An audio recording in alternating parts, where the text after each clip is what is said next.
কেউ বলে কি আমি বললাম যে আওয়ামী লীগের তো নিবন্ধন বন্ধ হয়েছে, বাতিল করা হয়েছে, তো নৌকা মার্কাও তো আওয়ামী লীগের নাই।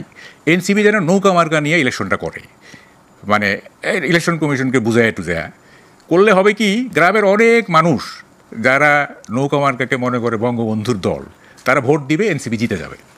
হ্যাঁ, তারপরে জেতার পরে বঙ্গবন্ধুকে ছুঁড়ে ফেলে দেবে।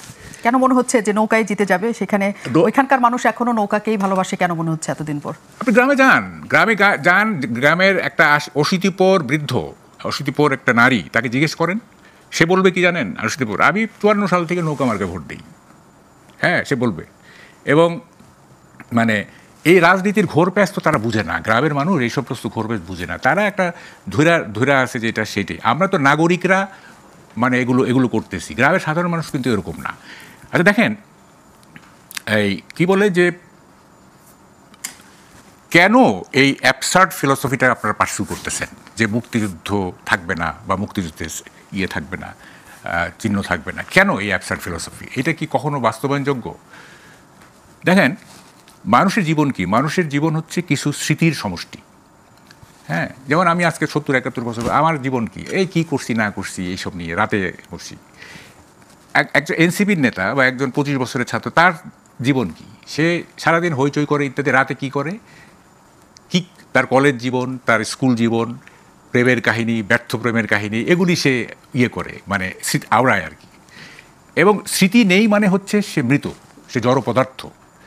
তা আপনারা আমাদের স্মৃতি মুছে দিতে চাচ্ছেন? মুক্তিযুদ্ধ তো আমাদের একটা স্মৃতি না, তারা বলছে যে মুক্তিযুদ্ধ থাকবে, কিন্তু সেটা কখনো হাতিয়ার হিসেবে থাকবে না। 47 যেমন ছিল, অন্য আন্দোলন যেমন ছিল, অন্য হাতিয়ার হিসাবে, শুনেন, হাতিয়ার হিসাবে থাকুক, এইটা তো আমরাও চাই না। হাতিয়ার হিসেবে কেন থাকবে? যেমন ধরেন, গত আমলে যখন গত সরকার যখন বঙ্গবন্ধুকে বিভিন্ন কর্নারে স্থাপন করতেছিল, বিভিন্ন বঙ্গবন্ধু নিয়ে রীতিমতো একটা কি বলে অশ্লীল ব্যাপার চলতেছিল, তখন আমি এক লেখায় লিখছিলাম যে আপনারা একটা কাজ করেন, ঢাকা সিটির নাম মুজিব সিটি রেখে বাকি সব ফেলে দেন, আর কোথাও বঙ্গবন্ধুর নামে কিছু থাকতে পারবে না, কিছু থাকতে পারে, শুধু রাজধানীর নাম হবে মুজিব সিটি। যেমন হোচিমিন সিটি আছে, তারপর ধরেন ওয়াশিংটন, হ্যাঁ আছে, একটা করেন, একটা করে বাকিগুলো ফেলে দেন। তো আমরা তো মুক্তিযুদ্ধকে সেলিং পয়েন্ট করা বা মুক্তিযুদ্ধকে ক্যাশ করা, এটা তো আমরাও চাই না। এটা এটা এটা এটা একটা জঘন্য ব্যাপার। হ্যাঁ, সেটাই তো এনসিপির ওরা চাচ্ছে, সেটাই তো চাচ্ছে। কি চাচ্ছে তারা? যে মুক্তিযুদ্ধকে কোনো রকম রাজনৈতিক হাতিয়ার না। হ্যাঁ, ওইটুক বলুক, কিন্তু এই যে 5ই আগস্টের পরে মুক্তিযুদ্ধের স্মারকগুলো যে ভেঙে ফেলা হলো, হ্যাঁ, এনসিপি এটা জয়েন করে নাই, করছে তো। ইভেন বিএনপিও তো এগুলিতে কিছু প্রতিবাদ করে নাই। দেখেন, এটা খুব দুঃখজনক। আমি একটা টক শোতে বলছিলাম যে ধরেন ঘটনাচক্রে 71-এ জিয়াউর রহমান যুদ্ধ করতে করতে শহীদ হয়ে গেলেন, মানে হাইপোথেটিক্যাল, তাইলে তো বিএনপি নামক কোনো দল হইতো না। এবং তারেক রহমান তখন শিশু ছিলেন, এখন তার বয়স যা আছে তাই হইতো, তাই না? তো উনি কি দেখতেন? উনি দেখতেন যে, এবং ডেফিনেটলি জিয়াউর রহমান একজন হইতেন, মানে বীরশ্রেষ্ঠ হইতেন, 1 নম্বর বীরশ্রেষ্ঠ হইতেন না? তো যখন বীরশ্রেষ্ঠদের মূর্তিগুলি ভাঙা হচ্ছিল, তখন তারেক রহমানের কি মনে হতো? আমার বাবার মূর্তি ভাঙা হতো না?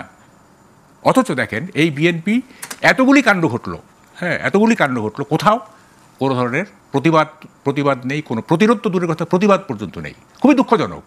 বিএনপির প্রতিষ্ঠাতা একজন মুক্তিযোদ্ধা, বীরুত্তম, উনি জেড ফোর্সের সবচেয়ে বড় কথা স্বাধীনতার ঘোষক, মানে ঘোষণা একটা ঘোষণা তো দিছেন উনি, তাই না? ফলে সেই দলটা এই স্বাধীনতার স্মারক এগুলি ভেঙে ফেলা হচ্ছে, হচ্ছে, তাদের কোনো নাই। তো এখন এই যে ব্যাপারগুলো চলতেছে, কি কারণে? মানে মুক্তিযুদ্ধ কি মানে বারাভাতে ছাই দিছে এনসিপিকে বা মুক্তিযুদ্ধের বিপক্ষের শক্তি যেগুলো, হ্যাঁ, এখন বারাভাতে ছাই দিছে। ওরা থাকবে 24-এর তো একটা গ্লোরি আছে, তাই না? 24-এর একটা গ্লোরি আছে, সেটা থাকলো, যে পরিমাণ থাকার কথা সেই পরিমাণে থাকলো। আপনার 24-এ আপনার নিহত হয়েছে যদি জাতিসংঘের হিসাব ধরেন, তাহলে 1500। আপনার মুক্তিযুদ্ধে তো 30 লাখ। মুক্তিযুদ্ধ যদি না হইতো, আজকে যিনি লেফটেন্যান্ট জেনারেল, মেজর জেনারেল, তিনি বড়জোর মেজর হইতেন। মুক্তিযুদ্ধ যদি না হইতো, আজকে যারা গ্রুপ অফ কোম্পানিজের মালিক, তারা মুদি দোকানদার হইতেন। অথচ আমরা মুক্তিযুদ্ধকে এটাকে ডিফেম করার চেষ্টা করতেছি। পারবেন না। দেখেন, পিঠ দিয়ে পাহাড় ঠেলেন না, পারবেন না। আপনি যে প্রশ্নটা করলেন সেটা হলো যে এটার পিছনে কি কারণ।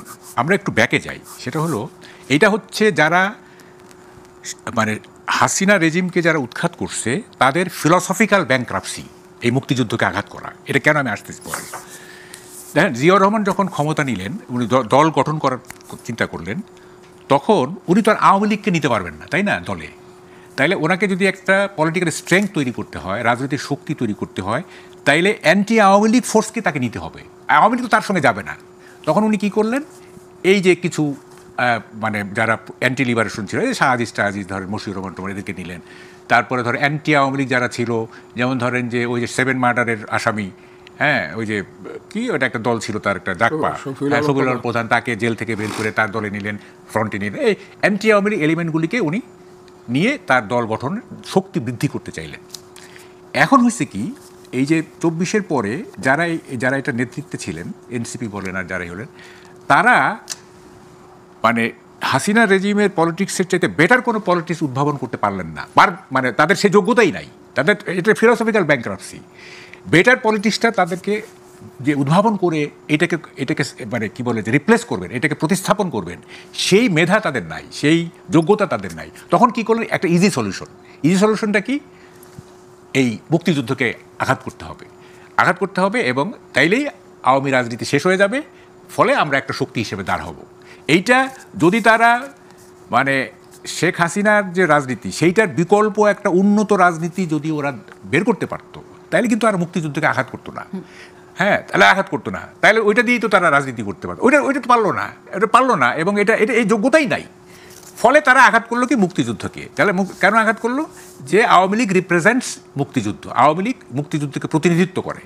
তাইলে মুক্তিযুদ্ধকে যদি ডিফেম করা যায়, তাকে যদি নিশ্চিন্ন করে, তাহলে আওয়ামী লীগ নিশ্চিন্ন হয়ে যাবে। এটা চেইন ইফেক্টে।